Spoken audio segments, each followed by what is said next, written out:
আসসালামু আলাইকুম। জিম্বাবুয়ের সাথে ৫ ম্যাচের টি-টোয়েন্টি ম্যাচের সিরিজ খেলতে ইতিমধ্যে ট্রফি উন্মোচন করেছেন বাংলাদেশের অধিনায়ক নাজমুল হাসান শান্ত ও জিম্বাবুয়ের অধিনায়ক সিকান্দার রাজা। ট্রফি উন্মোচন শেষে দুই দলের অধিনায়ক প্রেস কনফারেন্সে এসে কথা বলেন। প্রেস কনফারেন্সে এসে জিম্বাবুয়ের অধিনায়ক সিকান্দার রাজা ফুটবলার ক্রিশ্চিয়ানো রোনালদোর কথা মনে করিয়ে দিলেন সবাইকে। সেই সাথে মুসলিম ধর্মকেও সম্মান দেখালেন, যা দেখে রীতিমতো মুগ্ধ গোটা বিশ্ব।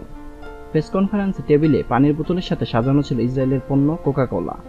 আর টেবিলে কোকা-কোলা দেখা মাত্রই সেখানে দায়িত্বরত ব্যক্তিদের সেগুলো সেখান থেকে সরাতে বলেন সিকান্দার রাজা।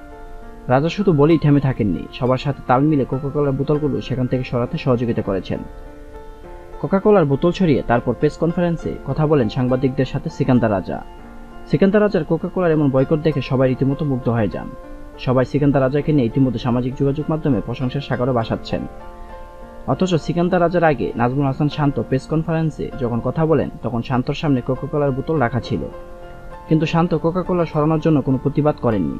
আর এটা দেখেই এখন সবাই শান্তকে নিয়ে বিরূপ মন্তব্য করছেন। সব মিলে সিকান্দার রাজার কোকা-কোলার বয়কট দেখে রীতিমতো সবাই মুগ্ধ হয়ে যান।